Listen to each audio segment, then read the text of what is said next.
Hello there and welcome back to another edition of the Hot Lap Classic Remastered. This time we take a look at the 1998 Honda Prelude SiR-S Spec. It has the most S's in its name, so that should mean it is the quickest of all of the Preludes, and it is our final Prelude to take on the course. Unfortunately, it is one of the uglier Preludes to take on the course. Honda seems to have this issue where they either have the best racing mods in the game or the worst, and this ain't too far from that bottom heap. I really don't like this. I'm assuming it's based on a real car, but I don't know why you'd put stripes down it at a weird angle. I don't like the gold Advan sort of logos here and there.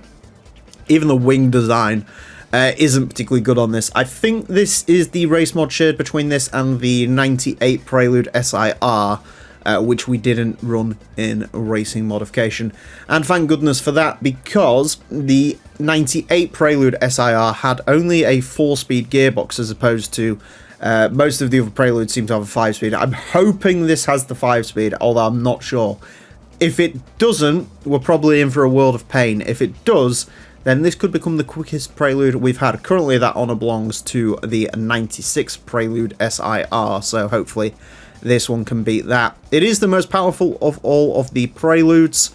I think most of them sort of stumble around the 330 horsepower mark, whereas this one has 347, and they all weigh fairly similar to each other.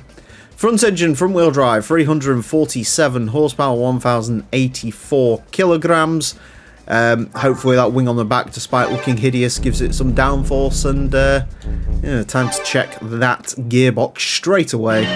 We have a 5-speed. Okay, we should be on for a semi-decent time. The Honda Prelude SiR-S Spec is going to have 6 laps of the Motorsports Land track in order to set the best time it possibly can. Currently it is the Suzuki Scudo Pikes Peak version that cars at a time of a 25.696. The Prelude SiR-S Spec is unlikely to beat that. In terms of where this is going to go, well, the Prelude SiR-96, which I previously mentioned, sets a time of a 30.455, which is pretty much exactly where the 96 Accord went. So, and while most people do think Preludes are Accord based, they are not actually. I think Preludes are distinct chassis, which is a bit weird, but then again the 90s was a bit weird in general. A little bit understeery. I was really hoping to sort of clip that corner nicely there. It has become the quickest Prelude off the back of that though, so I suppose as much as that final section definitely could be improved, it's pretty good. Yeah, I suppose, yeah, a little bit sort of understeery, which I suppose is reasonably understandable.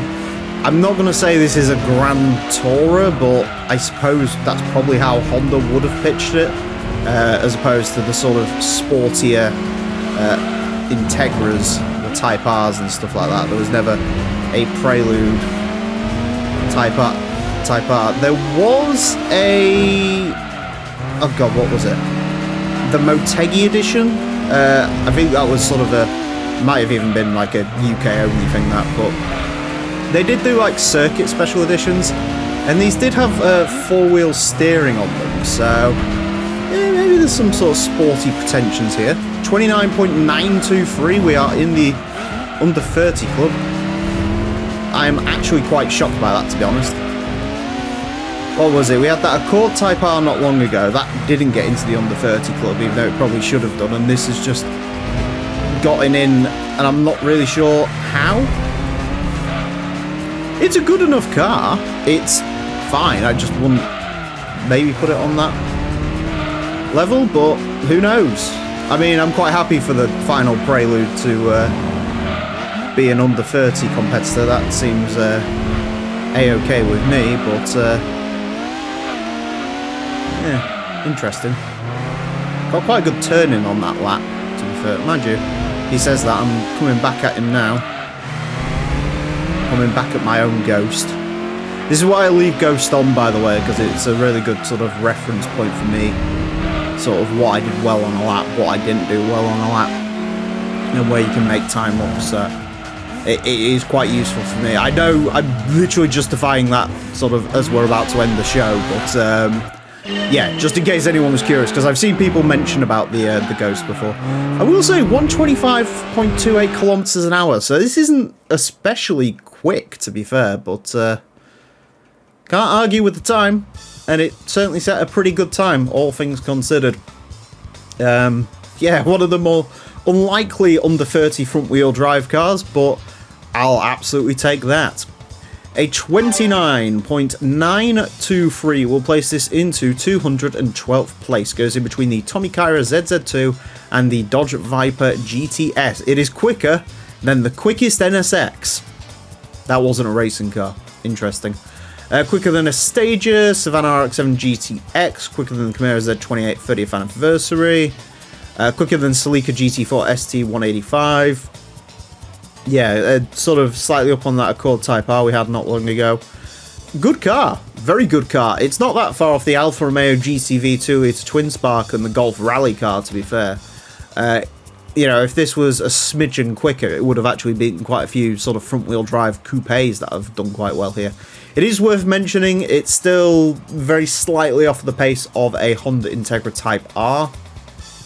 So, and it can't match the Peugeot 206, but to be fair, the Peugeot 206 has like 388 horsepower, so yeah, quite a wild car, that one. So, but no, good time from a good car, and a good way to end off the Preludes. Anyways, that's it for this episode. Thank you all very much for watching. Join me next time when I'll be driving something completely different. Until then, farewell.